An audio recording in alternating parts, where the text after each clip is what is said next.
Salam semua para tetua, jumpa lagi bersama Mimin, di channel Alurmu. Semoga para pendengar Alurmu selalu senantiasa dinaungi kebahagiaan, kesehatan, serta rejeki yang cukup. Oke, Mimin langsung lanjut ceritanya. Selamat mendengarkan, dan hidupkan imajinasi para tetua. Cerita pun dimulai.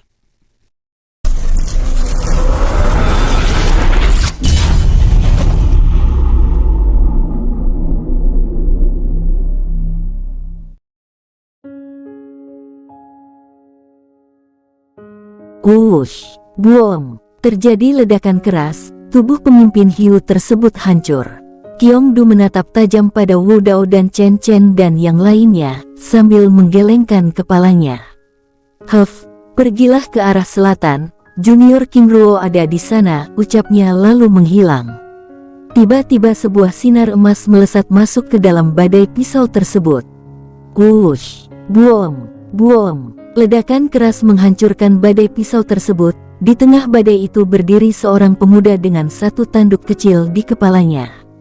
Qiongdu, bangsat kau, aku akan menghancurkanmu, teriak pemuda tersebut marah.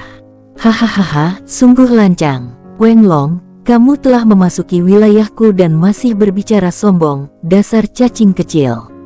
Dengan kekuatan darah yang tidak signifikan masih ingin melawanku, akan kupatahkan tanduk kecilmu yang jelek itu, ucap King Du acuh tak acuh. Hahaha, akan kuhancurkan cangkang busukmu itu, ucap Wenglong membalas. Mati, teriak Qiongdu dengan marah. Cahaya emas melesat ke arah Wenglong. Wush, buom, ledakan keras terjadi, pertarungan terus berlanjut hingga 10 jurus. Hahaha, Qiongdu, apakah hanya ini kekuatanmu? Ayo keluarkan kekuatanmu yang sesungguhnya, ucap Wenglong memprovokasi.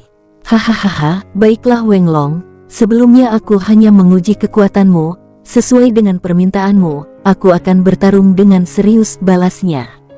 Boom, ledakan aura tingkat pertapa suci puncak dengan ganas menyebar. Zhengli, Li Hao, Xia Xifa dan King Ruo yang baru datang hanya bisa menonton pertarungan tersebut terkejut dengan kekuatan manusia kura-kura itu, bahkan Wenglong sangat terkejut. Apa? Sejak kapan penguasa Pulau Kura-Kura menjadi seorang pertapa suci? Kening Wenglong mengkerut. Wush, tapak besar meraih tubuh Wenglong dan mencengkramnya dengan erat. Ah, lepaskan aku, teriaknya keras. Hahaha, lepaskan dirimu sendiri jika kau bisa. Sebelumnya kau yang meminta aku melakukannya. Wenglong, sesuai dengan janjiku sebelumnya, ucapnya tanpa ragu lalu mematahkan tanduk kecil di kepala Wenglong. Ah, Wenglong kesakitan. Swoosh, cahaya hijau melesat keluar dari tanduk tersebut. Tanduk bagi klan naga adalah lambang kehormatan dan kekuatan darah mereka. Jika tanduk mereka dipatahkan, maka kekuatan mereka juga hilang. Selain itu, diperlukan ratusan tahun lagi untuk menumbuhkannya. Ah, ayahku akan membunuhmu, teriak Wenglong dengan marah. Hahaha, anak kecil hanya bisa mengadu pada ayahnya. Jika ayahmu berani datang, seharusnya dia dari tadi muncul. Dasar anak tolol, Pulau Kura-Kura Emas dan wilayahku adalah tempat terlarang untuk didatangi oleh klan naga berdarah rendah sepertimu. Hahaha, sungguh menyedihkan. Anak nakal, aku akan mengembalikanmu pada ayahmu, ucapnya lalu melempar tubuh itu. Boom, ledakan keras terjadi saat tubuh itu terbang ratusan meter menghantam air. Senior, terima kasih sudah menolong kami, ucap Zhengli mendekati Qiongdu sambil menangkupkan tangannya.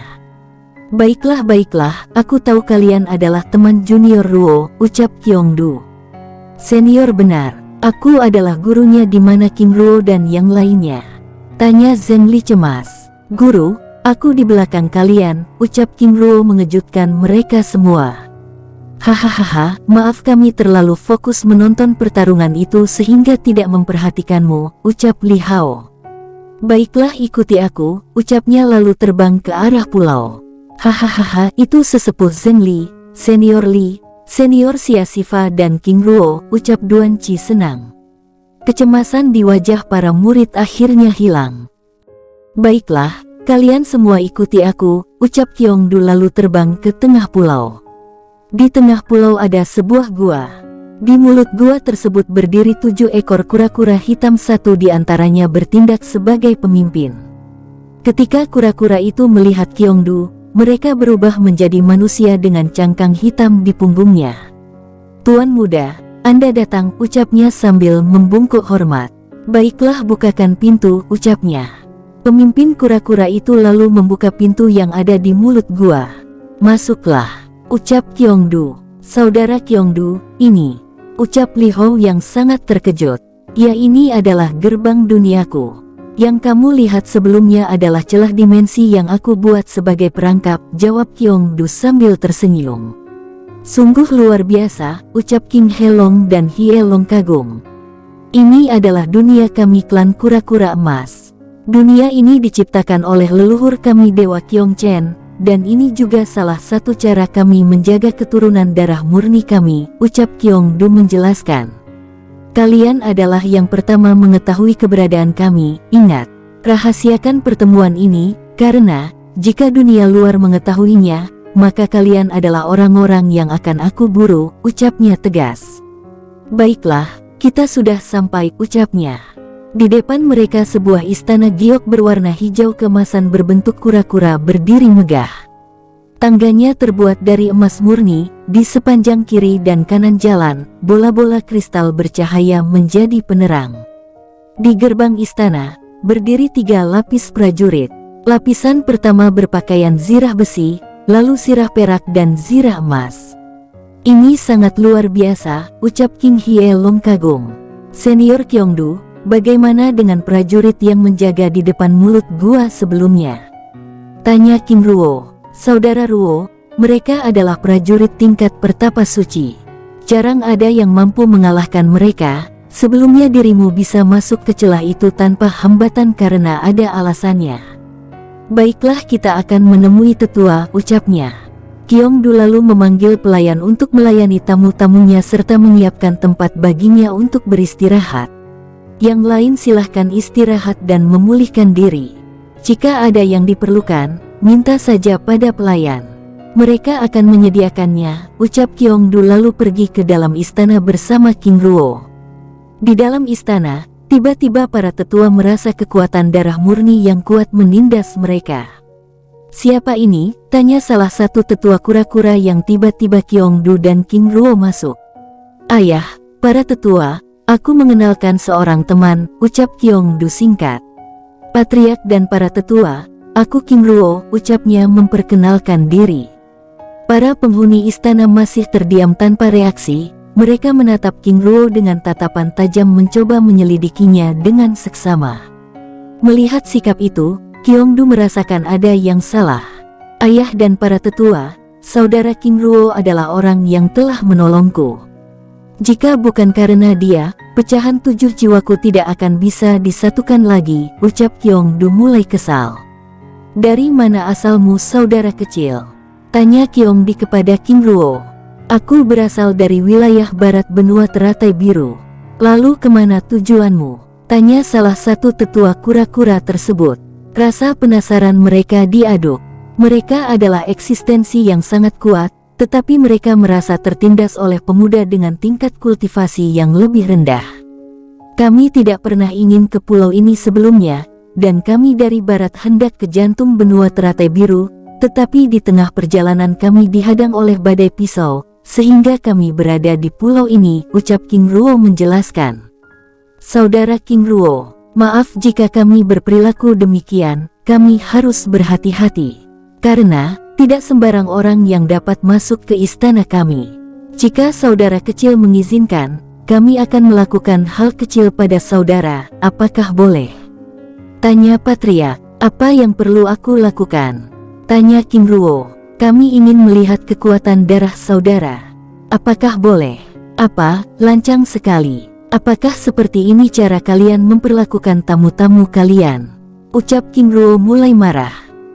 "Saudara kecil, jangan salah faham dulu. Kami tidak akan menggunakan kekuatan darahmu untuk keuntungan kami. Kami hanya memastikan siapa Anda sebenarnya."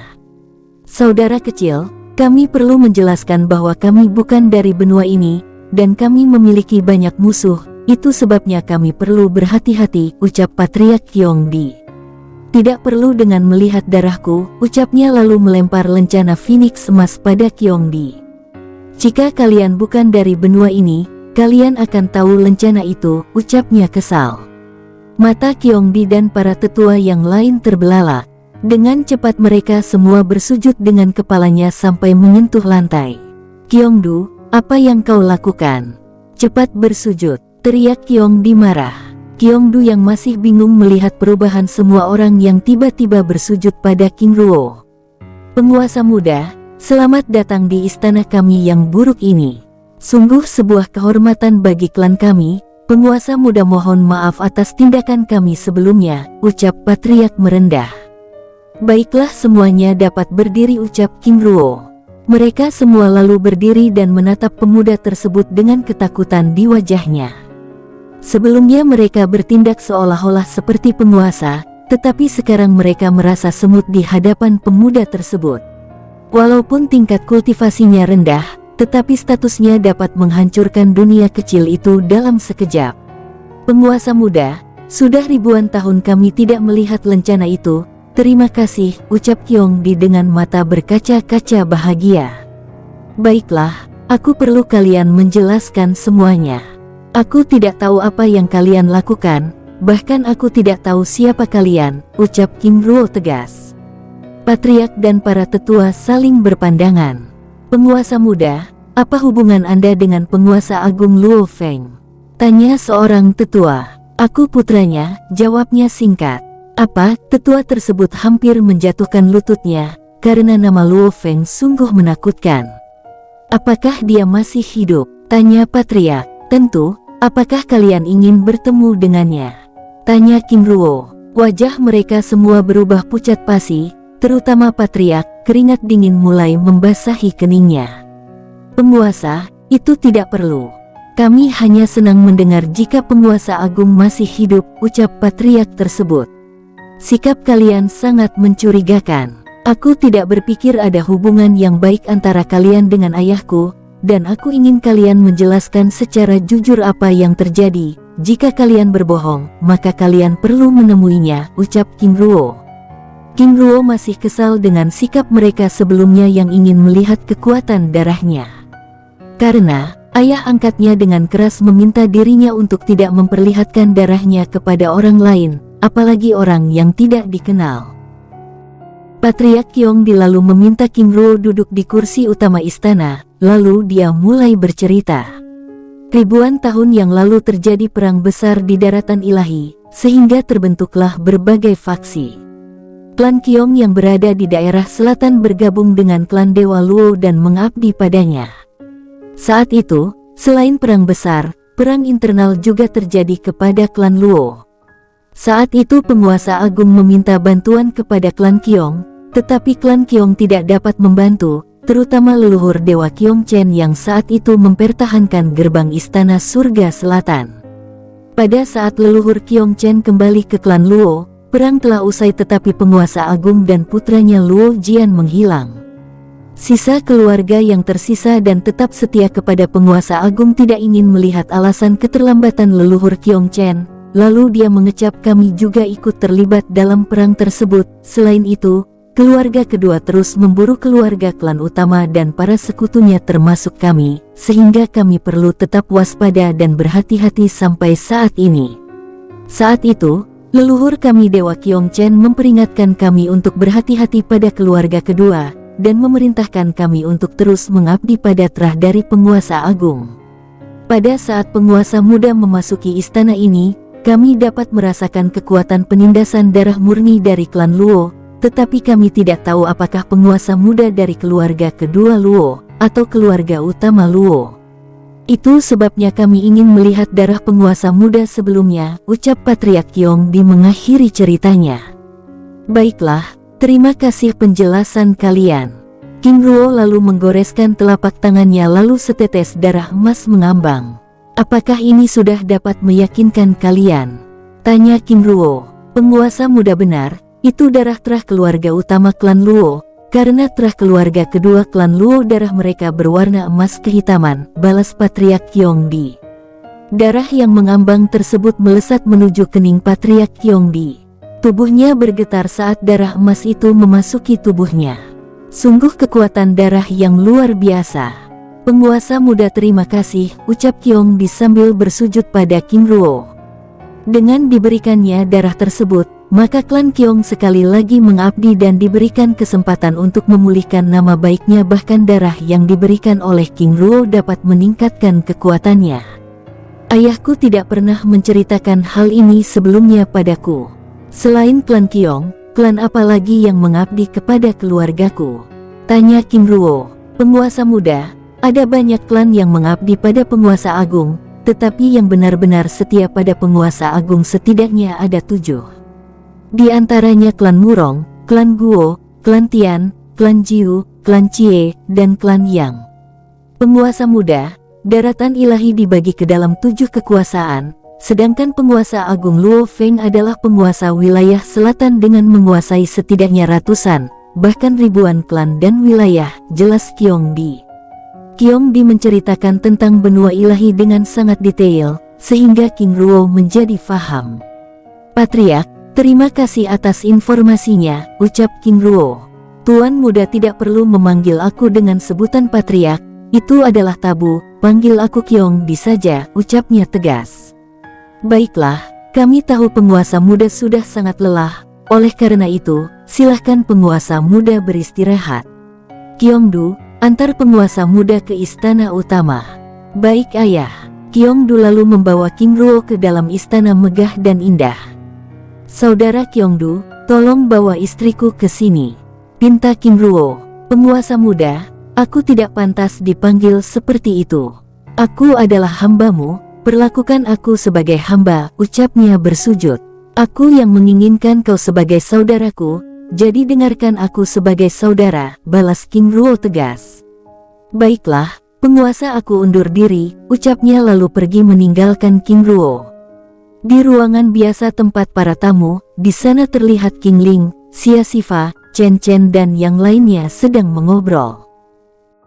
Tok tok, tiba-tiba pintu diketuk. Siapa? Tanya Chen Chen. Aku Kyongdu, jawabnya. Silahkan masuk, ucap Xia Xifa. Kyongdu lalu memasuki ruangan tersebut. Tuan Putri, penguasa muda meminta Anda untuk datang menemuinya, ucap Kyongdu sambil berlutut dengan hormat. King Ling, Xia Xifa dan Chen Chen sangat bingung melihat situasi tersebut. Apakah King Ling telah dijadikan Tuan Putri Istana Kura-Kura? Jangan-jangan King Ruo telah terbunuh, pikir mereka. Tuan Kyongdu, ada apa ini? Ucap King Ling mulai pucat ketakutan. Tuan Putri, jangan salah sangka. Penguasa muda King Ruo sendiri yang meminta Anda untuk menemuinya. Saat ini dia sedang menunggu di istana utama, dan dia akan menjelaskan semuanya pada Anda, ucap Kyongdu. King Ling dan yang lainnya merasa lega. Kini mereka diburu oleh rasa penasaran, bagaimana bisa King Ruo menjadi penguasa di dunia kura-kura ini. Baiklah, aku akan pergi. Para senior, aku pergi dulu, ucap King Ling. Tuan Putri, mari ikut saya, ucap Kyongdu lalu terbang dan diikuti King Ling. Setelah cukup lama, akhirnya mereka tiba di halaman sebuah istana yang megah dan indah. Tuan Putri, penguasa muda ada di dalam, aku hanya bisa mengantar sampai di sini, ucapnya lalu pergi. Saat King Ling memasuki pintu istana, tiba-tiba King Ruo keluar menyambutnya. Ling maaf aku tidak menjemputmu, ucapnya lembut. Tidak apa-apa Ruo Gege, jawab King Ling lembut. King Ruo lalu menggendong King Ling masuk ke dalam istananya. Ruo Gege, kamu semakin berani, ucap King Ling tersenyum malu. Di kediaman Patriark Kyongdi, para tetua, apa yang harus kita lakukan pada penguasa muda? Tanya Kyongdi pada para tetua. Patriark, kali ini kita akan melakukan apa saja untuk melindungi penguasa muda, tetapi secara diam-diam. Jika kita melakukannya secara terbuka, aku rasa penguasa muda tidak akan senang, ucap tetua yang lainnya. Jika demikian aku akan mengirim Kyongdu dan Kyongda sebagai pelindung rahasianya. Mereka juga akan kutugaskan untuk menyelidiki keberadaan penguasa agung. Aku masih penasaran dengan identitas penguasa muda, ucap tetua agung Kyongya. Alasannya adalah nama yang digunakan.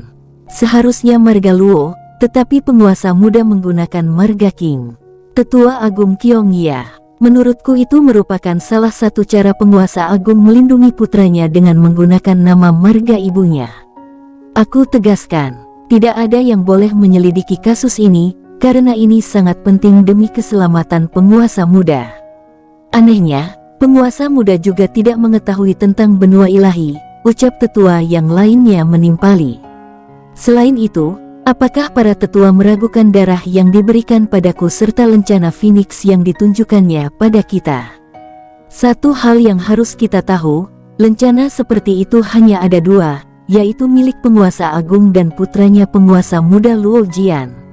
Selain itu, lencana itu adalah senjata terlarang, hanya yang memiliki darah emas Dewa Luo yang dapat menyimpan lencana itu. Mereka lalu berpikir keras. Jika demikian lalu bagaimana kabar penguasa muda Luo Jian, gumamnya. Lalu semua orang yang bersama King Luo diundang ke Istana Utara, dan sekarang mereka telah berkumpul. Saudara semuanya, aku Patriark Kyongdi dan Tetua Agung Kyongya, beserta tetua lainnya menyambut saudara semuanya. Selamat datang di Istana Kura-Kura Emas, ucapnya ramah. Zhengli dan semua para murid dibuat bingung. Sebelumnya mereka diperlakukan seperti tamu biasa, tetapi saat ini mereka disambut secara luar biasa. Patriark, aku Zhengli. Kami semua yang hadir di sini dalam perjalanan ke Sekte Gunung Emas. Ucap Zhengli sambil memperkenalkan semua muridnya. Hahaha, saudara semuanya, silahkan nikmati jamuan sederhana dari kami. Kami juga minta maaf atas sikap kami sebelumnya, karena tidak sempat menyambut saudara secara langsung, ucapnya menjelaskan. Dalam perjamuan itu, semua murid dibuat bingung, walaupun demikian, mereka tetap menikmati jamuan acara tersebut. Pagi harinya, King Luo ditemani King Ling keluar dari istana utama menuju istana pertemuan. Telah hadir Patriark, Tetua Agung dan para tetua penting lainnya. Sesepuh Zhengli dan para murid lainnya juga telah hadir. Penguasa muda datang, teriak seorang penjaga. Patriark, Tetua Agung serta seluruh anggota klan yang hadir berlutut dengan hormat. Hormat pada penguasa muda dan penguasa putri, ucap mereka bersamaan. Semuanya berdiri, ucap King Luo. Patriark dan Tetua Agung lalu mengiring King Luo duduk di kursi utama. Sesepuh Zhengli serta semua orang yang bersama King Luo ternganga. Mereka benar-benar tidak yakin dengan apa yang mereka lihat. Xia Xifa dan Chen Chen yang juga pernah melihat tindakan Kyongdu pada King Ling sebelumnya juga tercengang. Patriark, Tetua Agung serta para tetua lainnya, hari ini kami akan melanjutkan perjalanan kami. Kami mohon maaf atas perbuatan kami yang tidak pantas sebelumnya karena memasuki dunia kecil yang sangat rahasia ini. Sebelum King Luo menyelesaikan kata-katanya, Kyongdi dan Tetua Agung Kyongya langsung bersujud. Penguasa muda tidak pantas jika penguasa muda meminta maaf pada kami. Justru kami yang meminta maaf atas sikap dan pelayanan kami yang tidak menyenangkan penguasa muda sebelumnya. Ucap Kyongdi merendah. Sekali lagi kerumunan itu dibuat terkejut. Apa yang telah King Luo lakukan dan latar belakang apa yang telah dimilikinya sehingga Patriark dan Tetua Agung sampai bersujud padanya. Sungguh saudara Luo kita sangat luar biasa, ucap Helong pada Hielong bangga. Berdirilah, Patriark, Tetua Agung dan yang lainnya, aku harap kalian menjaga rahasia pertemuan ini serta identitasku, ucap King Luo tegas. Penguasa muda, kami akan menjaga rahasia ini dengan nyawa kami, ucap Kyongdi tegas. Setelah keluar dari dunia kura-kura emas, King Luo dan yang lainnya melanjutkan perjalanan menuju jantung benua teratai biru. Para murid, kita akan memasuki kawasan laut terlarang, ucap Zhengli lalu membuat perisai kuat melindungi mereka semua. Guru, mengapa kabutnya berwarna biru? Tanya King Luo penasaran. Ini adalah batas wilayah benua barat menuju jantung benua biru. Kabut ini juga disebut kabut teratai biru. Karena menurut legenda, kabut ini tercipta pada saat benua teratai biru diciptakan. Guru, lalu apa yang ada di dalamnya? Tanya King Luo semakin penasaran. Kita akan melihatnya nanti, Menurut legenda, jika kita beruntung, kita dapat melihat teratai biru yang membawa keberuntungan, balasnya singkat. Lalu apakah guru pernah melihat teratai tersebut? Zheng Li menggelengkan kepalanya. Sudah 2 jam mereka memasuki kawasan tersebut, kabut biru semakin pekat. Guru, apakah kabut ini beracun? Tanya Lin Mo. Zheng Li mengangguk. Bahkan sangat mematikan, ucap Li Hao menambahkan. Kabut ini hanya dapat dilewati oleh seorang kultivator tingkat dewa, sedangkan tingkat pertapa atau pertapa suci, mereka memerlukan item khusus. Salah satunya adalah perisai emas yang kita gunakan saat ini, ucap Zheng Li menjelaskan. 6 hari mereka terus berada di dalam kabut. Di dalam perisai emas transparan, mereka dapat melihat suasana di luar. Guru, kenapa kabutnya berubah biru kehitaman, ucap King Ruo penasaran. Berarti kita memasuki kawasan bagian dalam. Jika beruntung, kita dapat melihat teratai tersebut. Keberuntungan selalu disertai kemalangan. Sehingga bersiap-siaplah, ucap Zheng Li tegas. Maksudnya guru, sesuatu yang berisi keberuntungan selalu mengandung bahaya di baliknya. Jika kita bertemu dengan teratai biru, kita juga akan bertemu dengan pelindungnya. Seberapa kuat pelindung teratai tersebut? Tanya King Hielong penasaran. Kultivator tingkat dewa bahkan bukan tandingannya, sehingga selama ribuan tahun jarang yang melihatnya. Tetapi menurut legenda, mereka yang melihatnya akan menjadi penguasa, ucap Zheng Li menjelaskan. Setelah berhari-hari melewati kabut biru, semakin lama kabut berubah tipis dan tipis lalu menghilang. Kini mereka dapat melihat dengan jelas kembali. Setelah beberapa minggu, akhirnya mereka melihat bibir pantai. Akhirnya kita melihat daratan lagi, ucap Lin Mo dengan penuh semangat. Kita akan singgah di kota Wei. Kota yang diperintah oleh seorang kaisar. Tetap jaga sikap dan perilaku kalian, karena kita harus tetap bersikap rendah hati, ucap Li Hao mengingatkan. Dari jauh, tampak sebuah kota besar yang sangat luas. Luasnya 100 kali lipat dari kota Perak. Terlihat arsitekturnya juga sangat luar biasa. Mereka lalu mendarat di tanah lapang, karena terbang di batas kota adalah larangan. Baiklah, kita akan beristirahat. Dalam waktu 3 hari, kita akan bertemu kembali di tempat ini, ucap Zheng Li lalu menghilang. Mereka semua lalu membubarkan diri dan membentuk kelompoknya masing-masing. King Ruo dan King Ling pergi bersama. Mereka menuju pusat kota lalu mencari penginapan. Setelah cukup lama berjalan, akhirnya mereka menemukan penginapan yang cukup mewah. Selamat datang di penginapan Angsa Emas Tuan, ucap pelayan menyambut kedatangan King Ruo dengan ramah. Pelayan, aku perlu kamar yang baik untuk waktu 2 hari, ucap King Ruo. Tuan muda, mari ikut saya, ucap pelayan itu ramah. Mereka lalu bergegas menuju kamar lantai 4. Tuan, silahkan lihat dulu. Apakah kamarnya cukup memuaskan? Jika tidak, saya akan membawa Tuan ke lantai yang lebih tinggi, ucap pelayan tersebut.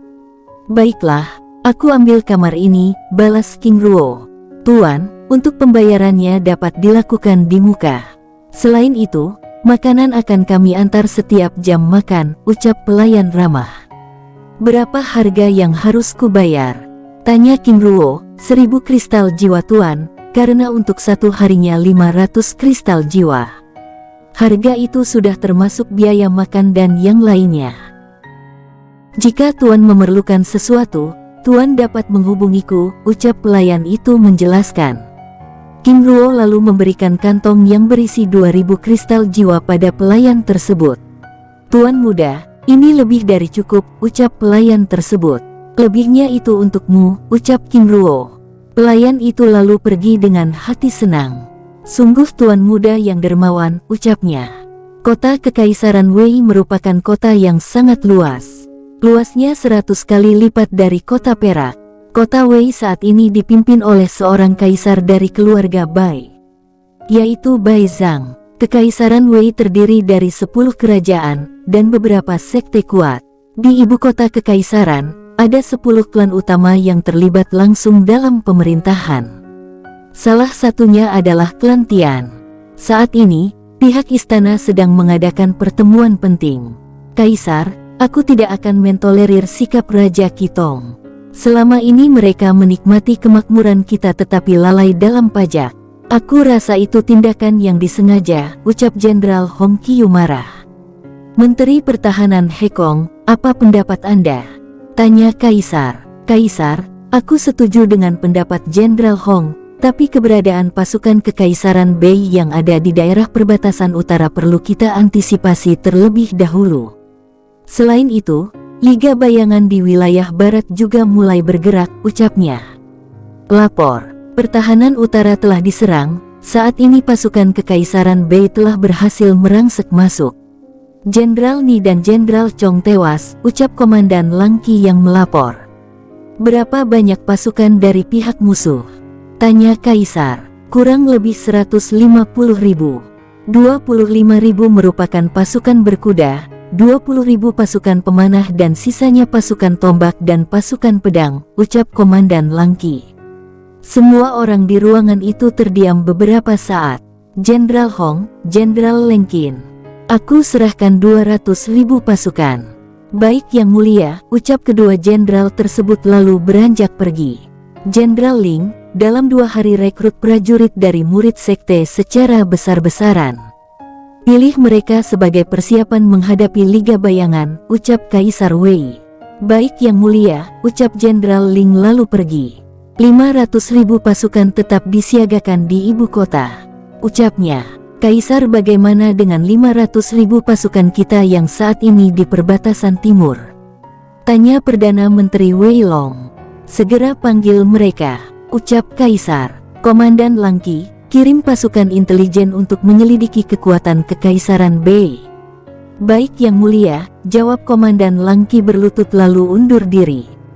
Kaisar, apakah kita akan memanggil Pelantian? Tanya Menteri Hekong. Aku rasa ini belum saatnya, kita akan lihat situasi terlebih dahulu, ucap Kaisar. Pelantian adalah klan pelindung Kekaisaran Wei, mereka tersembunyi dan menjadi kekuatan rahasia Kekaisaran. Menteri Hekong, pergi ke klan Gu, panggil pasukan panah hitam untuk membantu Jenderal Hong dan Lang Qin. Ucap Kaisar Wei. Baik Kaisar, jawab mereka lalu membubarkan diri. Di tepi pantai selatan Kekaisaran Wei, mendarat 2 kultivator pertapa suci. Mereka terus bergerak dan menjaga jarak. Mereka adalah Qiongdu dan Qiongda yang kini menjadi pelindung King Ruo. Di penginapan Angsa Emas, setelah selesai membersihkan diri bersama dengan air hangat, King Ruo dan King Ling lalu beristirahat. King Ling merebahkan kepalanya di dada King Ruo dan memeluknya dengan erat. Dalam hening, mata mereka terpejam saling merasakan kehangatan dan kedamaian. Lalu tertidur. Pagi harinya, terjadi perekrutan prajurit Kekaisaran besar-besaran. Perekrutan tersebut mewajibkan semua orang, terutama para murid sekte.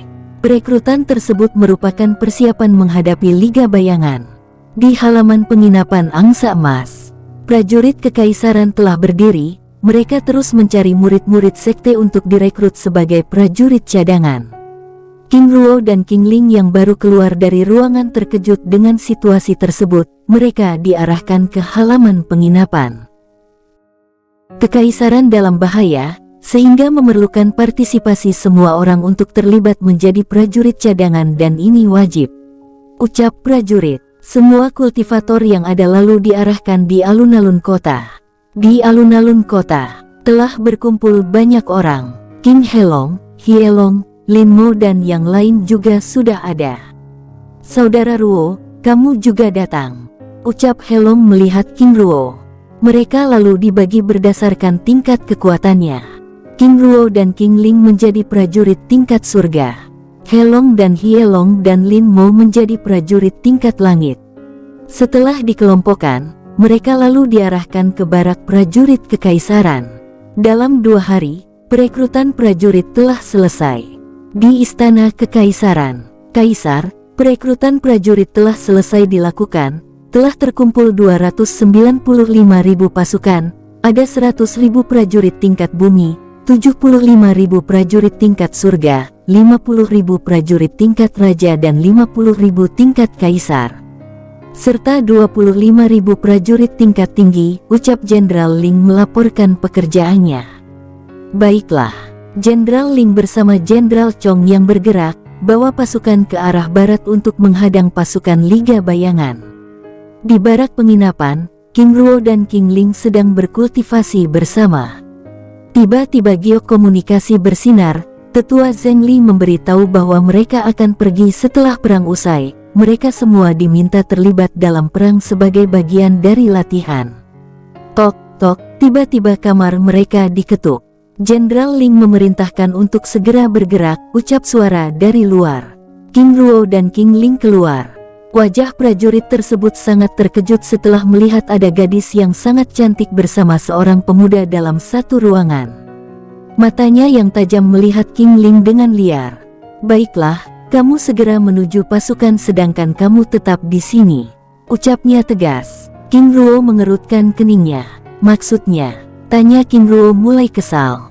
Aku menginginkan gadis ini. Komandan pasti suka, jawabnya santai lalu berniat meraih tangan King Ling.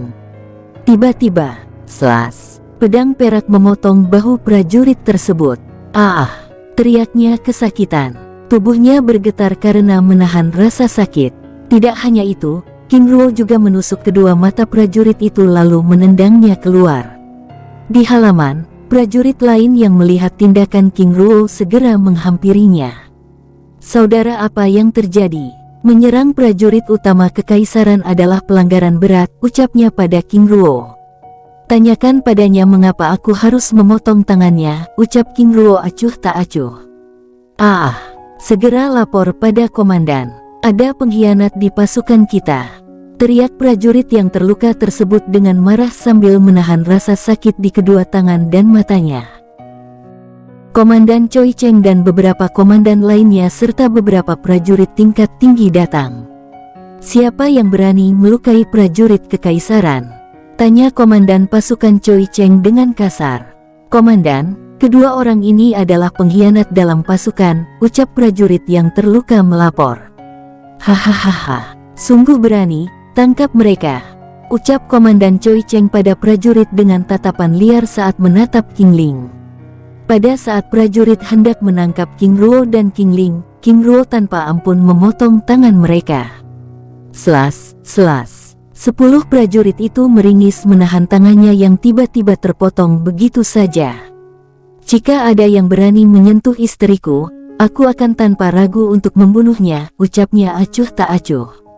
Choi Cheng terkejut. Bagaimana mungkin pendekar tingkat surga memiliki kecepatan seperti itu, bahkan dirinya tidak sempat melihat dirinya menyerang. Hahaha, sungguh berani, sungguh berani. Sekarang hukumannya adalah mati. Komandan Bing, Komandan Tai bunuh pemuda tersebut. Perintah Choi Cheng pada dua komandan yang bersama dengannya dengan tatapan penuh arti. Kedua komandan tersebut menyerang King Ruo secara bersamaan. Boom, ledakan terjadi. King Ruo terdorong mundur beberapa langkah sedangkan kedua komandan tersebut terlempar 10 meter. Apa? Sungguh kuat. Prajurit tingkat surga mampu melawan prajurit tingkat kaisar. Wajah Choi Cheng berubah masam. Aku harus membunuhnya, ucapnya sambil menatap King Ling dengan senyum licik. Komandan Bing dan Komandan Tai sangat terkejut, bahkan mereka merasa sangat malu. Teriaknya marah dan langsung mengeluarkan serangan terkuatnya. King Ruo juga mengeluarkan pukulan Phoenix langitnya. Dua Phoenix emas muncul lalu membentuk tombak melesat. Wush, wush, boom. Sekali lagi kedua komandan tersebut terlempar. Kali ini mereka benar-benar terluka parah. Teriaknya kesakitan. Panggil Jenderal Ling. Katakan padanya seorang telah menyerang prajurit dan komandan pasukan. Perintah Choi Cheng. Tidak beberapa lama kemudian, Jenderal Ling datang bersama Jenderal Chong Yang. Mereka seakan tidak percaya dengan apa yang mereka lihat. Dua komandan pasukannya terluka parah oleh seorang kultivator tingkat surga. Apa yang terjadi? Tanya Jenderal Ling. Jenderal, kedua orang ini adalah pengkhianat dalam pasukan.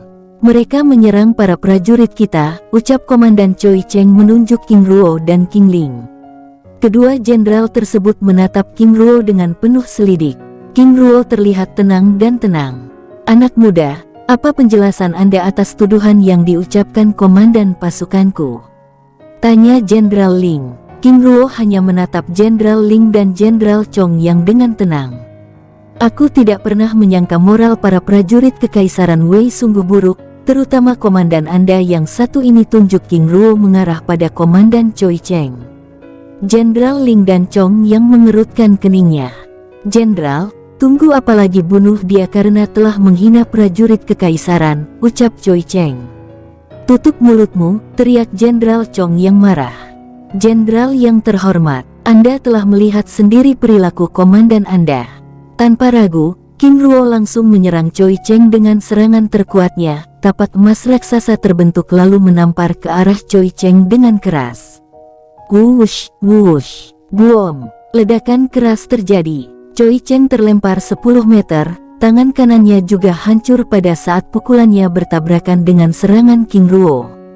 Ah, teriaknya kesakitan. Anak muda, tolong penjelasan Anda, ucap Jenderal Ling dengan hati-hati, karena dirinya tidak ingin gegabah.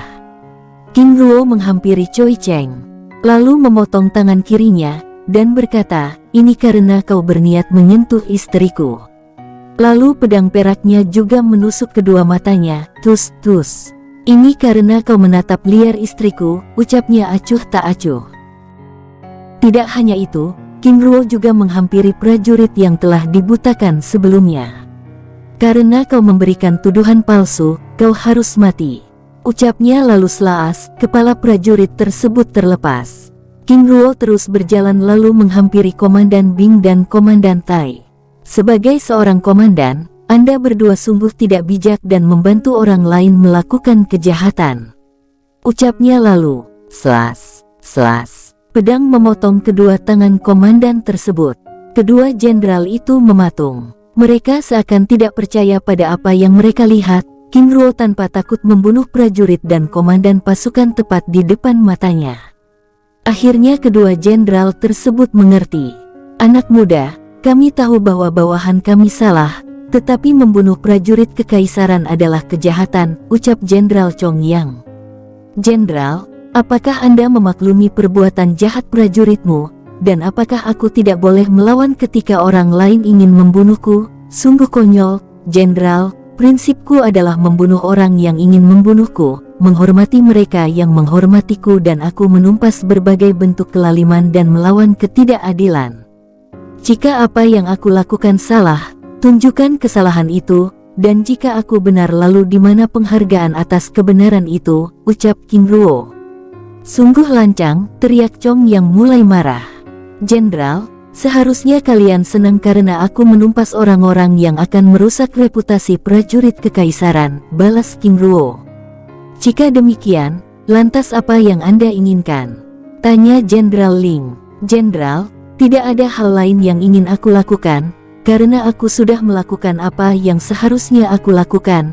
Awalnya aku dan istriku hanya singgah di kota ini, tetapi tidak kusangka kota ini dalam kesulitan. Meskipun demikian, aku tidak ingin berpangku tangan dan pergi. Aku dan istriku ikut terlibat untuk menjadi prajurit untuk membantu kekaisaran ini, tetapi perlakuan prajurit dan komandan-komandan Anda sungguh tidak menyenangkan, ucapnya acuh tak acuh. Sungguh sombong. Jika demikian, dari mana kau berasal? Jangan-jangan kau benar-benar penyusup, ucap Jenderal Chong Yang. Jenderal keparat, tutup mulut busukmu. Ternyata umur tidak menunjukkan kedewasaan pola pikirmu, kamu tidak perlu tahu asalku. Dan jika aku pengkhianat, sudah tentu aku tidak akan tinggal setelah menyerang prajuritmu. Teriaknya semakin marah. Anak muda, harap tenang. Kami juga harus memastikan identitasmu sebelumnya, ucap Jenderal Ling berusaha menenangkan. King Ruo yang kesal melempar lencana sekte pada Jenderal Ling.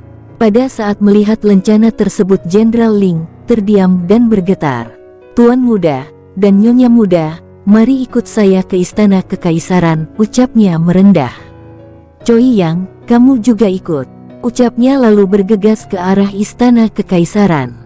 Setelah mereka pergi, semua prajurit yang ada di tempat tersebut hanya dibuat penasaran siapa pemuda tersebut sehingga Jenderal Ling sangat menghormatinya. Lanjutkan pekerjaan dan urus mereka.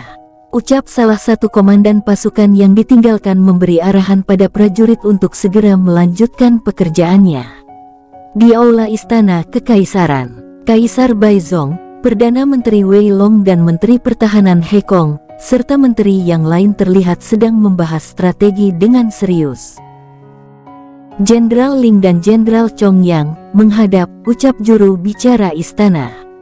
Kedua jenderal itu masuk ke dalam aula istana, bersama seorang pemuda tampan dan seorang gadis yang sangat cantik mengikuti dari belakang. "Jenderal, ada apa?" tanya Kaisar penasaran. "Yang mulia Kaisar, Jenderal Chong Yang dan aku tanpa sengaja menyinggung kedua kultivator ini." Lalu Jenderal Ling menceritakan semua kejadian awal sampai akhir dengan detail tanpa mengurangi dan menambah cerita tersebut. Kening Kaisar berkerut-kerut ketika mendengar cerita tersebut. Tidak hanya Kaisar, para menteri juga dibuat bingung dengan cerita tersebut. "Lalu mengapa kedua orang ini sampai dibawa di sini?" tanya Wei Long. Jenderal Ling tidak menjawab tetapi menyerahkan sebuah lencana bergambar gunung emas yang dilingkari naga ungu pada Kaisar. Ketika Kaisar melihat lencana tersebut, lututnya bergetar. Tidak hanya itu, Perdana Menteri serta menteri yang lain juga demikian. "Murid Sekte Gunung Emas," batinnya. Kaisar lalu turun dari tahtanya menghampiri King Ruo dan King Ling. "Tuan muda, maaf atas kelancangan para prajurit dan komandan kami sebelumnya," ucap Kaisar tersebut. "Kami harap Tuan muda tidak mengambil hati," ucapnya berusaha menenangkan diri. Jenderal Chong yang melihat sikap Kaisar menjadi ketakutan, keringat dingin mulai membasahi bajunya. Siapa pemuda ini sebenarnya? Mengapa Kaisar sangat menghormatinya? Bahkan Kaisar secara langsung meminta maaf, gumamnya dalam hati. "Yang mulia, ini hanya kesalahpahaman belaka, dan aku tidak mengambil hati karena perkara sebelumnya sudah aku selesaikan. Hanya saja," kata-katanya terhenti lalu menatap Chong Yang. Kaisar dan yang lainnya paham dengan maksud perkataan King Ruo. Mereka semua yang hadir di aula istana menatap Chong Yang, sampai membuat Chong Yang bergetar ketakutan. "Tuan muda, aku tahu maksud Anda, tetapi saat ini kami perlu banyak orang. Jika aku membunuhnya juga tidak akan memberi keuntungan pada Tuan muda," ucap Kaisar merendah. "Baiklah, aku tidak akan memikirkannya lagi," ucapnya dengan tenang dan tenang. Semua yang hadir menghela nafas tenang. Jika pemuda itu ngotot dan tidak terima maka akan lain ceritanya. Jenderal Chong Yang, "Tuan muda sudah sangat bermurah hati padamu, walaupun demikian hukuman tetap dijalankan. Potong kelingkingmu sebagai pengingat," ucap Kaisar tegas. "Yang mulia Kaisar, Tuan muda, terima kasih," ucap Chong Yang bersujud lalu memotong kelingking kirinya sendiri. Wajah menegang menahan sakit. Walaupun demikian, dia tidak marah dan bahkan bersyukur, karena hukumannya sangat ringan walaupun kehilangan jari kelingkingnya. "Baiklah, Jenderal Ling dan Jenderal Chong Yang, silahkan kembali bergerak," ucap Kaisar menitahkan perintahnya. "Pelayan," panggil Kaisar pada seorang pelayan. "Tuan muda, silahkan beristirahat. Dalam perang kali ini Tuan Pendekar tidak perlu ikut terlibat karena ini urusan kekaisaran kami," ucap Kaisar dengan hormat. "Terima kasih Kaisar, kami undur diri," ucap King Ruo lalu bergegas pergi meninggalkan aula istana mengikuti pelayan tersebut. "Kaisar, Klan Tian telah datang," ucap penjaga memberikan laporan. "Suruh masuk," ucap Kaisar. Patriark Klan Tian bersama rombongannya memasuki istana. Dari rombongan tersebut, dua di antaranya adalah wanita dengan aura yang sangat kuat dan menindas. "Sungguh kuat," ucap seorang jenderal saat merasakan aura penindasan tersebut. Tidak hanya itu, semua yang hadir di istana juga merasakannya. King Ruo dan King Ling yang meninggalkan aula istana berpapasan dengan mereka. Mata Patriark berubah menjadi dingin. Langkahnya terhenti dan menatap King Ruo dengan penuh selidik lalu melanjutkan langkahnya kembali. "Kaisar, kami menghadap," ucapnya. "Patriark Tiantai selamat datang," ucap Kaisar menyambut kedatangannya dengan senang. "Kaisar, siapa pemuda dan gadis yang barusan pergi?" tanya Tiantai. Kaisar Baizong mengerutkan keningnya. "Mengapa Patriark menanyakan mereka?" tanya Kaisar. Aku hanya ingin tahu siapa mereka. Jawab Tiantai. Mereka adalah murid Sekte Gunung Emas dan mereka adalah tamu kami, ucap Kaisar. Tiantai lalu menangguk. Hendak kemana mereka? Oh, ada urusan apa Patriark dengan mereka? Mereka sedang menuju Villa Istana Selatan, jawab Kaisar.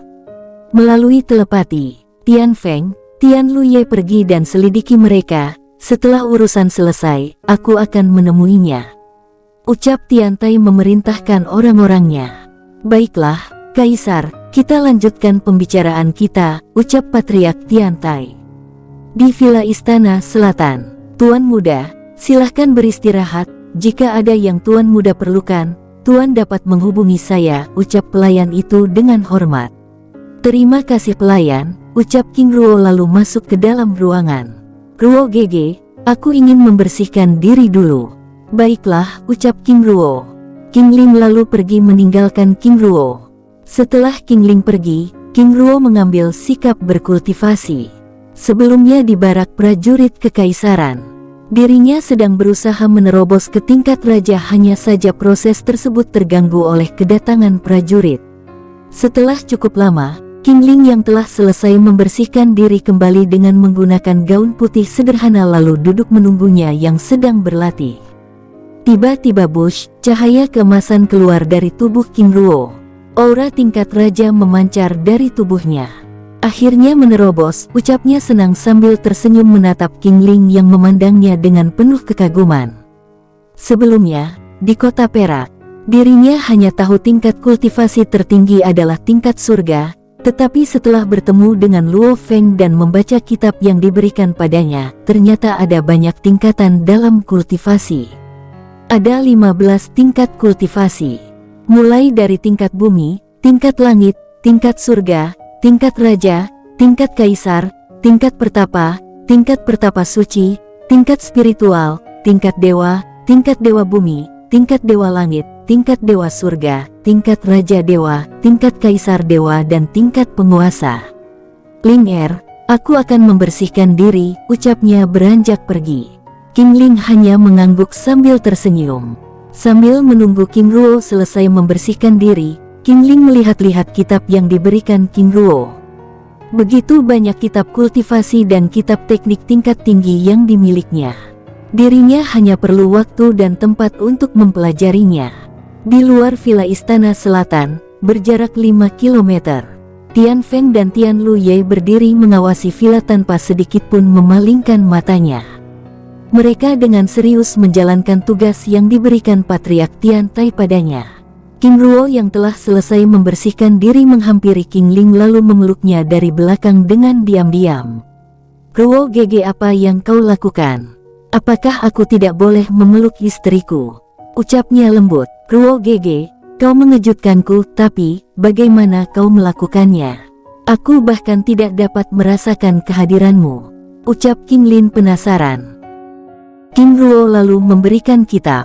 King Ling sangat terkejut setelah membaca sampul kitab tersebut.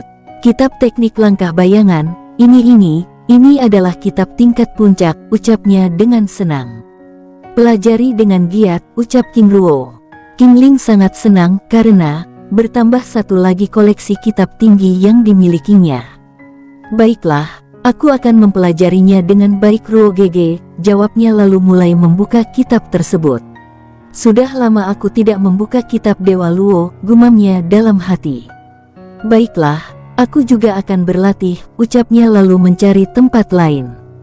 Sudah 4 bulan berlalu sejak keberangkatannya dari kota Perak, selama perjalanan dirinya hanya mempelajari kitab tingkat tinggi lainnya. Adapun kitab Dewa Luo merupakan kitab terlarang untuk diketahui banyak orang sehingga dirinya memerlukan tempat dan waktu yang khusus untuk mempelajarinya.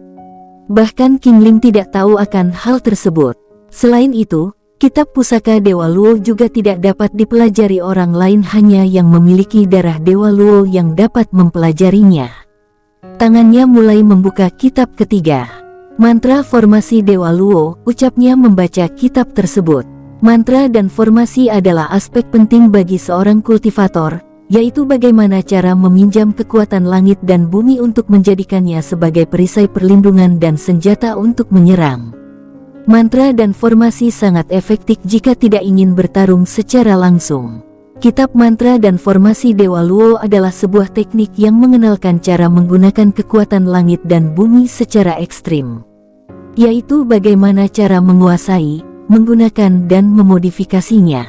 Kekuatan langit dan bumi adalah kekuatan hidup yang dapat memulihkan dan menghancurkan serta memusnahkan apa saja. Selain itu, kekuatannya juga bertambah seiring meningkatnya kultivasi seseorang. Apa? Kekuatan langit dan bumi. Tangannya bergetar ketika membuka halaman demi halaman kitab tersebut. Sungguh luar biasa, ucapnya. Dirinya mulai fokus mempelajari teknik tersebut. Hal terberat dari teknik tersebut adalah tahap pengenalan, yaitu bagaimana mengenal keberadaan kekuatan bumi dan surga secara bersamaan. Setelah cukup lama, dirinya segera menghentikan latihannya lalu keluar menghampiri King Ling yang juga menghentikan latihannya. 7 km dari villa, 2 orang juga mengawasi keberadaan King Ruo. Mereka adalah Kyongdu dan Kyongda. Saat ini mereka dapat melihat 2 orang dalam jarak 5 km yang juga sedang mengawasi King Ruo. Dengan penasaran mereka terus mengawasi. Apakah mereka musuh atau teman, gumamnya. King Ruo dan King Ling lalu beristirahat dengan merebahkan diri. Ruo GG, aku sudah mulai menguasai teknik langkah bayangan, ucap King Ling senang. Baguslah, teknik tingkat tinggi memang sulit untuk dipelajari, tetapi jika dilatih dengan giat, semua akan bisa. Teknik itu terdiri dari 500 kombinasi gerakan yang harus dikuasai. Tingkat sempurna dari jurus tersebut dapat membuat gerakan kita tanpa diketahui, ucap King Ruo menjelaskan sambil membelai lembut kepala King Ling yang rebah di dadanya. Mereka terus berbincang hingga terlelap. Di aula istana, perubahan rencana ini terjadi berdasarkan laporan penyelidikan pasukan intelijen. Kekaisaran Bei ternyata memiliki 200.000 pasukan cadangan yang ditempatkan 20 mil dari pasukan yang menyerang. Selain itu, ternyata pasukan Liga Bayangan dibantu oleh Raja Kitong. Alasan mengapa selama ini kerajaan Qi melawan karena mereka telah beraliansi dengan Liga Bayangan. Liga Bayangan awalnya adalah kumpulan para kultivator independen yang sering melakukan kejahatan, sehingga mereka diburu oleh pihak kekaisaran. Kumpulan jahat tersebut lalu menjadi sekte kecil. Walaupun sekte kecil, banyak pihak yang menggunakan jasa mereka dengan bayaran tinggi sehingga mereka berkembang dengan pesat karena banyaknya sumber daya yang mereka dapatkan. Setelah pembicaraan alot, akhirnya mereka mengambil keputusan. Aku akan meninggalkan Tian Wong dan Tian Ning untuk berjaga di istana. Sedangkan para murid akan datang besok, ucap Patriark Tian Tai. Baiklah, setelah para murid pelantian datang, 500.000 pasukan yang ada di ibu kota akan segera dikirim. Jenderal Kiezi akan memimpin 250.000 ke arah utara membantu Jenderal Hong dan Jenderal Lengkin. Jenderal Honglong memimpin 250.000 membantu Jenderal Ling dan Jenderal Chong yang menghadapi Liga Bayangan. Perintahkan pasukan panah gelap klan Gu untuk kembali ke ibu kota, ucap Kaisar. Komandan Hongqi, 500.000 prajurit yang ada di perbatasan timur sudah bergerak sampai di mana? Tanya sang kaisar. Yang mulia, saat ini 500 prajurit dari perbatasan timur sudah memasuki kota Wen, ucap Komandan Hongqi melaporkan. Komandan Hongqi, kirim pasukan intelijen ke kerajaan Qi.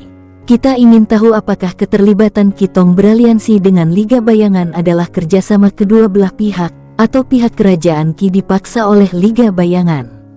Baiklah, jika rencana kita berjalan dengan mulus, kota kekaisaran akan baik-baik saja, ucap Kaisar Bai Zong dengan tenang.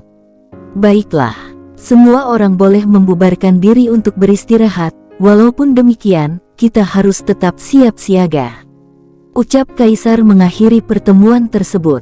Di puncak Gunung Angin Selatan Kekaisaran Wei, sesepuh Zheng Li dan keempat murid utamanya, Li Hao, Wu Dao, Xia Xifa dan Chen Chen. Mereka sedang duduk melingkar. Saat ini, mereka sedang membantu Li Hao untuk menerobos ke tingkat pertapa. Setelah cukup lama, wus, aura seorang pertapa keluar dari tubuhnya.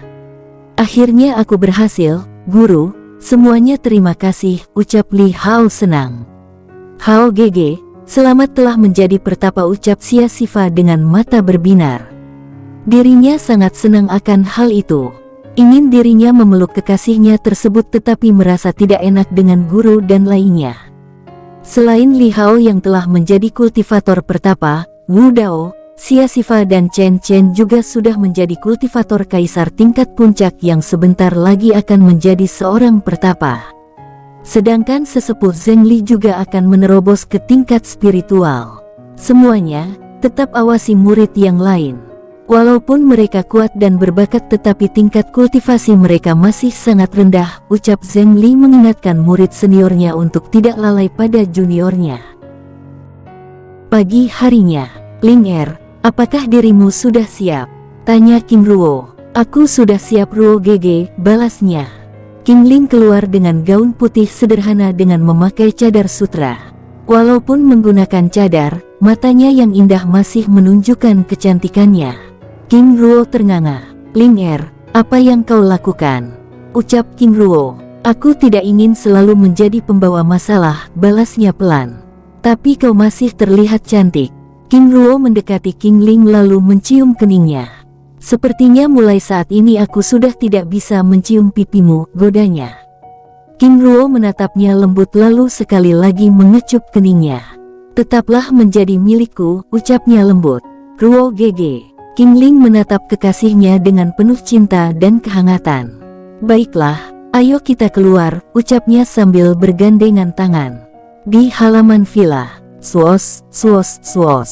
3 orang mendarat pelan. Mereka adalah Tian Tai, Tian Feng dan Tian Luye. Selamat pagi Tuan Muda, maaf mengganggu ketenangan Anda, ucap Tian Tai merendah. Ada keperluan apa Tuan sekalian mencariku, tanya King Ruo. Tuan Muda, bolehkah kita bicara di dalam sebentar? Ucap Tian Tai ramah. Baiklah, semuanya mari masuk, ucap King Ruo. Mereka berlima lalu masuk ke dalam villa. Tuan Muda, jika aku boleh tahu siapa Tuan sesungguhnya, dan dari mana asal Tuan? Tanya Tian Tai dengan sopan. Mengapa Tuan ingin tahu siapa aku? Tuan Muda, maaf sebelumnya. Seharusnya aku memperkenalkan diri terlebih dahulu. Aku Tian Tai dan ini adalah Tian Feng dan Tian Luye. Apakah orang-orang yang ada di depannya adalah klan Tian dari daratan ilahi? Gumam King Ruo dalam hati. Baiklah, aku juga memperkenalkan diri. Aku King Ruo dan ini King Ling istriku. Kami berdua sedang dalam perjalanan ke jantung benua teratai biru. Tuan Muda, apakah boleh aku melakukan sesuatu pada Tuan? Aku berjanji aku tidak akan menyakiti Tuan, ucap orang tersebut. Apa yang ingin Tuan lakukan? Tanya King Ruo. Tian Tai lalu mengeluarkan lencana giok ungu. Tuan Muda, maaf sebelumnya. Kami hanya perlu setetes darah Tuan untuk ditempatkan pada lencana giok ini, ucap Tian Tai seperti memohon.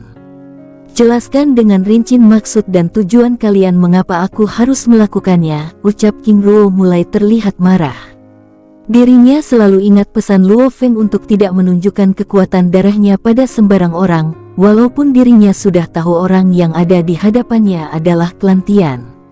Karena bisa saja informasi yang diberikan oleh Qiong disalah. Tian Tai berubah kaku, wajahnya menjadi muram, walaupun demikian dia berusaha menahan kemarahannya. Sungguh berani, Patriark, biarkan aku memberi pelajaran padanya. Seumur hidupku, kau adalah orang pertama yang bertindak bodoh di depan Patriark klan Tian kami, ucap Tian Feng marah. Tian Feng, tarik omonganmu. Jika pemuda ini adalah orangnya, kau akan menyesali tindakanmu, ucap Tian Tai melalui telepati. Tian Feng terengah-engah meredakan kemarahannya. Tuan Muda, jika demikian aku mohon maaf. Tetapi bolehkah aku mengajukan pertanyaan? Aku harap Tuan Muda menjawabnya dengan jujur, ucap Tian Tai merendah tanpa kemarahan sama sekali. Baiklah, aku akan menjawabnya, balas King Ruo. Tuan Muda, apa hubungan Tuan Muda dengan Luo Jian? Tanya Patriark klan Tian tersebut. Dia saudaraku, jawabnya acuh. Bang, seketika itu jantung Tian Tai mulai berpacu. Tuan Muda, siapa Luo Feng bagi Anda? Tanyanya lagi. Dia ayahku, jawab King Ruo santai. Kali ini jantung Tian Tai berdetak semakin cepat. Jika demikian, apa yang membuktikan Tuan sebagai saudara Luo Jian dan putra dari Luo Feng?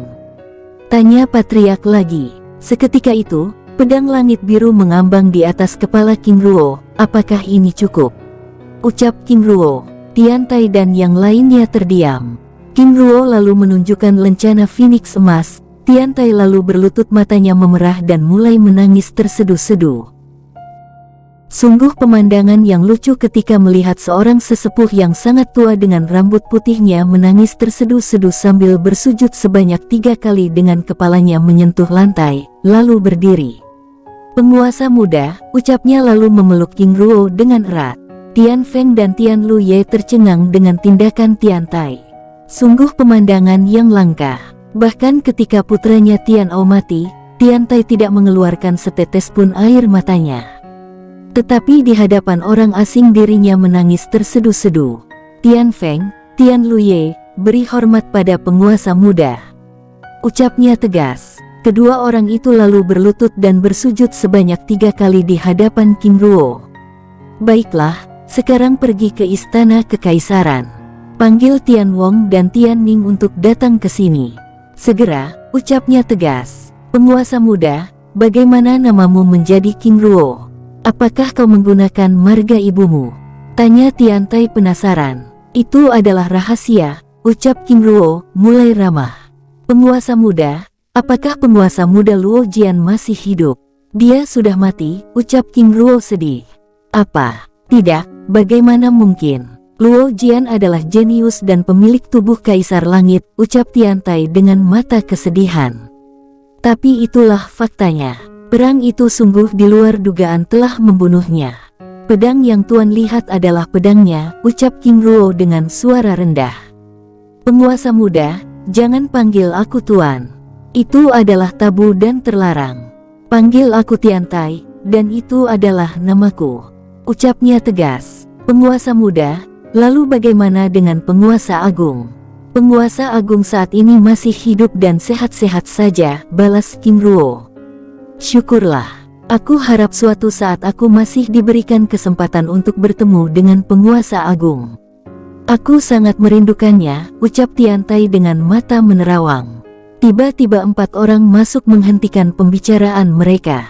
Tian Wong, Tian Ning. Beri penghormatan pada penguasa muda, ucap Tian Tai. Kedua orang tersebut segera melakukannya dengan hormat. Baiklah, semuanya silahkan duduk. Aku akan menceritakan rahasia klan kita, ucap Tian Tai mulai bercerita, dan keempat orang itu mendengar dengan sangat serius. Setelah cerita selesai, mereka memandang King Ruo dengan sangat hormat. Terlebih Tian Feng yang langsung berlutut. Penguasa muda, hamba mohon pengampunanmu, ucapnya. Tian Feng, berdirilah. Aku tidak mengambil hati untuk hal-hal seperti itu. Bahkan aku hormat atas sikapmu yang membela patriark klan Tianmu, balas King Ruo. Tian Feng berdiri dengan wajah penuh syukur. Terima kasih penguasa muda, ucapnya hormat. Baiklah, penguasa muda, hari ini aku akan kembali ke klan. Apakah penguasa muda ada waktu untuk menyempatkan diri datang ke klan Tian kami? Kami semua sangat merindukan kedatangan penguasa muda, ucap Tian Tai. Aku pasti akan datang, hanya saja aku dan istriku akan pergi ke medan perang terlebih dahulu. Penguasa muda, mulai saat ini Tian Feng dan Tian Luye adalah pelindungmu. Tian Feng dan Tian Luye mengangguk. Aku rasa itu tidak perlu, jawab King Ruo sambil menggelengkan kepalanya. Jika demikian, kami menuruti keinginan penguasa muda, ucap Tian Tai. Lindungi penguasa muda dari jarak 5 km, ucapnya kepada Tian Feng dan Tian Luye melalui telepati. Baiklah jika demikian, kami akan pergi. Penguasa muda harap jaga diri dengan baik, ucap Tian Tai. Tian Tai, ucap King Ruo menghentikan langkahnya. King Ruo lalu menggoreskan telapak tangan kanannya menggunakan pedang langit biru. Setetes darah emas mengambang memancarkan aura penindasan yang sangat kuat. Sus! Setetes darah emas itu lalu melesat menuju kening patriark Tian Tai, lalu meresap masuk hingga membuat tubuh Tian Tai bergetar hebat. Penguasa muda terima kasih, ucapnya sambil bersujud penuh hormat. Di wilayah barat, pertempuran sudah berlangsung selama setengah hari. Pasukan Liga Bayangan mulai menekan pasukan kekaisaran sehingga membuat mereka kewalahan. Jenderal Ling dan Jenderal Chong Yang, mereka bahu-membahu di medan pertempuran terus-menerus menyerang para musuh-musuhnya. Tiba-tiba sebuah cahaya keemasan melesat menuju medan pertempuran tersebut.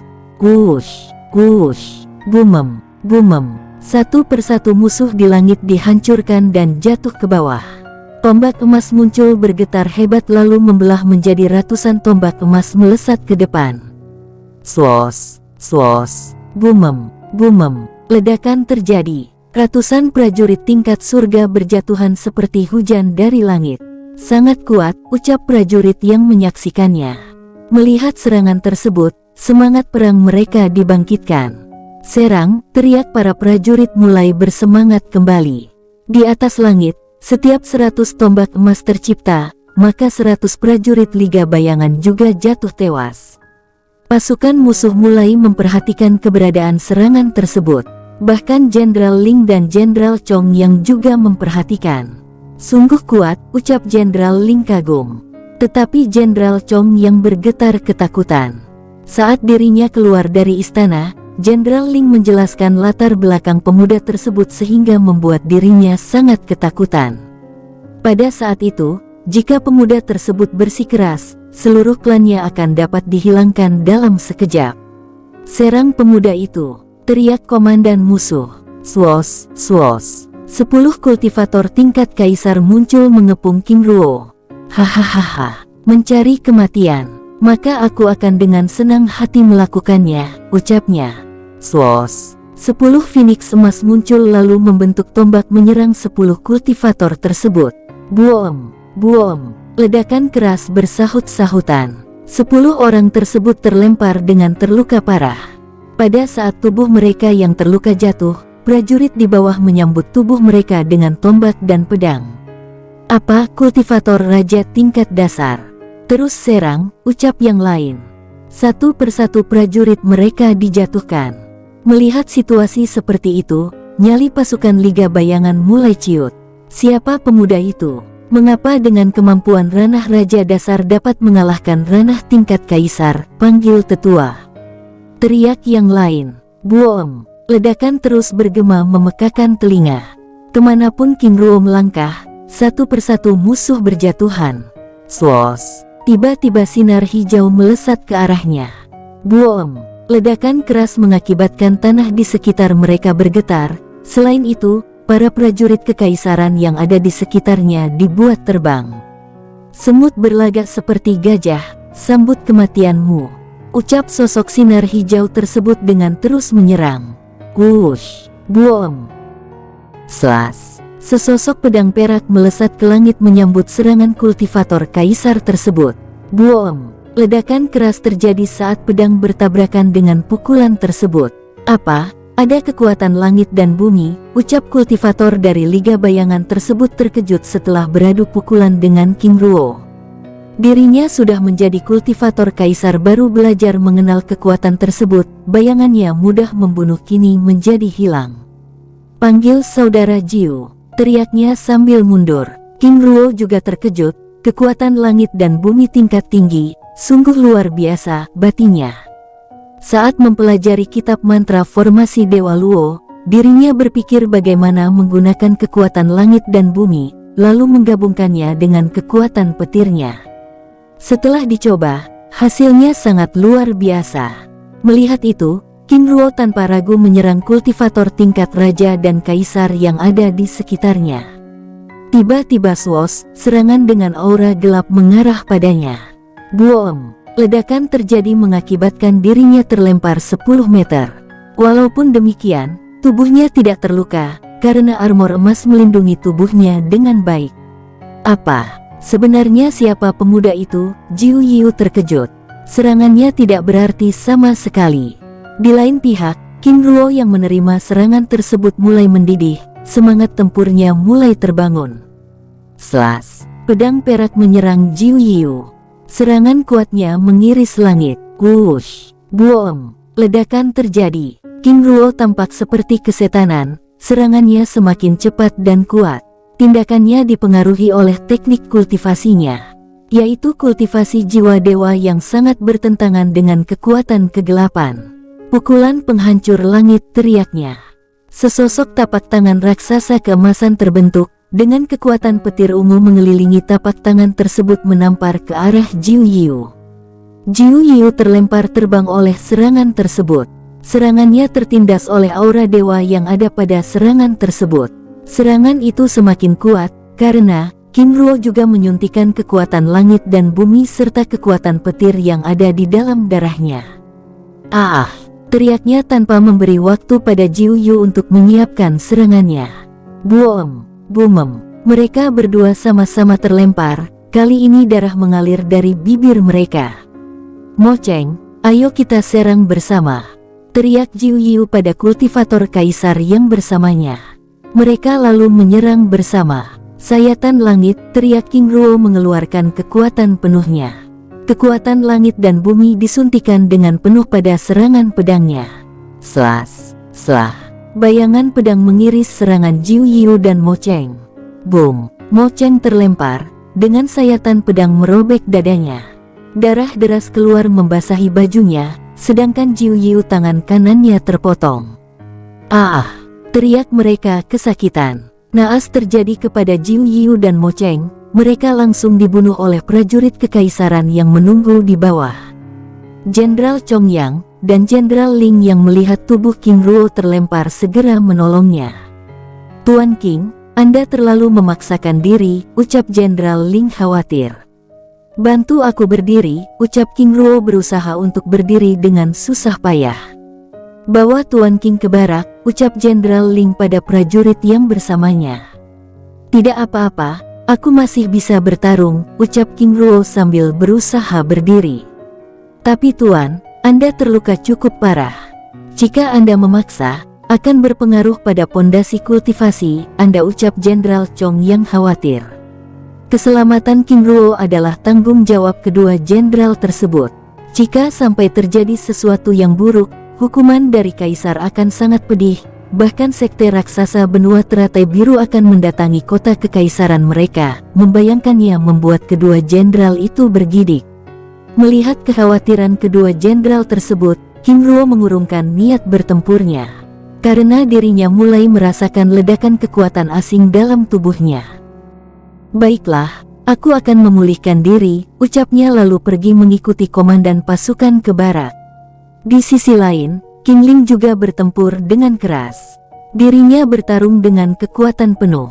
Tidak jauh darinya dua kultivator tingkat pertapa mengawasinya dari jarak jauh. Mereka adalah Qiongdu dan Qiongda. Kedua kultivator tersebut berhenti mengawasi King Ruo setelah dua kultivator pertapa dari klan Tian menjadi pelindungnya. Saat itu, di Villa Istana Selatan Kekaisaran Wei, mereka secara tidak sengaja ditemukan oleh Tian Tai. Tian Tai lalu mengetahui kedua kultivator tersebut adalah pelindung penguasa muda dari klan Qiong. Tian Tai lalu memperkenalkan Tian Feng dan Tian Luye. Akhirnya mereka membagi tugas. Klan Qiong melindungi King Ling, sedangkan klan Tian melindungi King Ruo. Di barak, King Ruo yang sedang memulihkan kekuatannya, tidak mengetahui kesepakatan keempat kultivator tersebut. Dirinya terus memikirkan King Ling. Karena arena pertempuran sangat keras. Selain dua pertapa tersebut, Jenderal Ling juga memberi perintah pada komandannya untuk melindungi King Ling dari jarak jauh. "Mundur!" teriak pemimpin pasukan dari pihak musuh. Mereka yang awalnya dapat menekan pasukan kekaisaran telah ditekan balik sejak kehadiran King Ruo. Kematian dua jenius mereka Jiu Yiu dan Mo Cheng yang merupakan pendekar kaisar tingkat tinggi telah mempengaruhi jalan pertempuran. Prajurit kekaisaran bersorak gembira. Mereka bahkan tidak ingin meninggalkan pertempuran tersebut dengan terus mengejar dan menyerang pasukan pihak musuh yang mundur. Sorak kuat terdengar di belakang prajurit yang mengejar semakin keras. Terlihat bendera pasukan kerajaan memerah seperti ombak. "Pasukan tambahan," ucap Jenderal Ling dan Jenderal Chong yang senang. "Jenderal Ling, Jenderal Chong Yang, maaf kami terlambat," ucap Jenderal Hong Long merendah. Apakah kita akan terus menyerang? Tanya Jenderal Honglong. Jika pasukanmu tidak lelah, kita akan terus menyerang, jawab Jenderal Ling. Jika demikian, mari terus kita serang, ucap Jenderal Honglong. Terus serang, perintah Jenderal Ling. Pasukan yang masih dalam semangat tinggi, segera merangsek menyerang musuh. King Ling yang masih dalam medan pertempuran terus maju sambil mencari keberadaan King Ruo. Di sayap kanan pasukan, King Helong dan King Hielong juga terus menyerang. Hahaha, rasanya sangat luar biasa, ucapnya dengan penuh semangat. Di atas awan, 5 orang terus mengawasi jalannya pertempuran. Mereka adalah tetua Zheng Li dan para murid senior, Li Hao, Xia Xifa, Wu Dao dan Chen Chen. Di tempat klan Tian, Tian Tai yang telah berada di klan segera memanggil para tetua dan leluhur. Mereka segera datang ke aula klan saat lencana ungu menyala merah. Patriark Tian Tai, ada apa? Tanya leluhur Tian Long. Selain Tian Long, leluhur Tian Lai dan Tian Chen juga sangat penasaran. Aku memiliki kabar baik dan kabar buruk, ucapnya tenang lalu menunjukkan kekuatan darah Dewa Luo yang diterimanya dari King Ruo. Mata ketiga leluhur itu berbinar. Apa? Ada darah penguasa. Patriark, segera sampaikan berita apa yang kau miliki. Tanya leluhur Tian Long. Baiklah leluhur, berita apa yang dulu ingin leluhur dengar, berita baik atau berita buruk? Berita buruk, jawab 3 leluhur bersamaan. Berita buruknya adalah penguasa muda Luo Jian benar-benar telah tewas, sedangkan berita baiknya, aku telah bertemu dengan saudaranya, yaitu King Ruo. Saat ini aku telah mengutus Tian Feng dan Tian Luye menjadi pelindungnya, ucap patriark tersebut. Mata mereka yang hadir di dalam ruangan itu berkaca-kaca. Mereka sangat senang dengan berita itu. Patriark, mengapa penguasa muda memerlukan pelindung? Tanya Tetua Agung Tian Sa. Saat ini, penguasa muda hanya kultivator tingkat raja, balas patriark tersebut. Oh, tapi yang lebih aneh kenapa nama marganya King? Ucap leluhur Tian Chen. Mengenai marga King, aku rasa penguasa agung memiliki rencana tersendiri. Lalu bagaimana dengan penguasa agung? Tanya leluhur Tian Lai. Hahaha, penguasa agung masih hidup. Bahkan menurut cerita penguasa muda King Ruo, keadaan penguasa agung saat ini sangat luar biasa. Para leluhur, ada berita baik lainnya. Ternyata klan Kiong juga ada di benua teratai biru. Saat ini mereka ada di wilayah barat, tepatnya di Laut Biru. Mereka juga di dunia kecil seperti kita. Bahkan mereka telah mengutus 2 pertapa sebagai pelindung penguasa muda, jelas patriark tersebut. Hahaha, sungguh luar biasa. Baiklah, dalam waktu dekat aku akan mengunjungi mereka, ucap leluhur Tian Chen senang. Ternyata ada juga sekutu kita di benua teratai biru, ucapnya senang. Baiklah, ada hal yang lebih penting lagi ingin aku bicarakan, ucap Tian Tai mulai serius. Apa itu? Tanya mereka semua penasaran. Ini mengenai istri penguasa muda, ucap Tian Tai pelan. Patriark, ada apa dengan istri penguasa muda? Istrinya memiliki masalah dengan tipe tubuh. Pada saat aku berpapasan dengannya, ada 2 warna yang terlihat bertarung begitu intens, yaitu warna ungu keemasan dan warna hijau. Namun demikian ada kekuatan kultivasi dewa yang mengikatnya. Yang aku khawatirkan adalah, jika suatu saat kedua kekuatan itu meledak. Leluhur Tian Lai, untuk menangani masalah istrinya aku serahkan padamu. Tetapi cara kita meyakinkan penguasa muda adalah tanggung jawab kita bersama, ucap Tian Tai. Di klan Kiong, Patriark Kiong sangat senang, dirinya baru saja menerima giok informasi dari Kiongdu. Para tetua, aku dapat berita baik dari Kiongdu, klan Tian juga ada di benua teratai biru, bahkan mereka telah bertemu dengan penguasa muda. Saat ini mereka ada di Kekaisaran Wei, ucap Kiongdi, menjelaskan. Para tetua dan yang lainnya sangat senang. Dengan keberadaan klan Tian, mereka dapat membangun kekuatan mereka kembali. Mereka juga berharap, tidak hanya klan Tian yang ada di benua biru. Patriark, dalam waktu dekat aku akan mengunjungi klan Tian, ucap seorang tetua menawarkan diri. Haha, aku akan juga ke sana, ucap Kyongbi. Di perbatasan barat, pasukan kekaisaran telah menekan pasukan Liga Bayangan. Terlebih dengan kedatangan pasukan tambahan yang dibawa Jenderal Honglong. Di pihak musuh, mereka kocar-kacir melarikan diri. Segera hubungi para kultivator tingkat tinggi untuk membantu. Perintah salah satu pemimpin. Ruo GG, di mana dirimu? King Ling membatin sambil terus bergerak maju mencari King Ruo. Tindaknya menjadi diketahui oleh salah satu komandan yang bertugas menjaganya dari jarak jauh. Nona Ling, apakah Anda mencari Tuan King Ruo? Saat ini Tuan King Ruo ada di barak Jenderal Ling, ucap komandan tersebut. Apa? Wajah King Ling berubah menjadi pucat pasi, dengan cemas lalu bergerak kembali ke barak pasukan. Bersambung, sampai ketemu di episode selanjutnya. Semoga kalian semua selalu terhibur, dan terima kasih.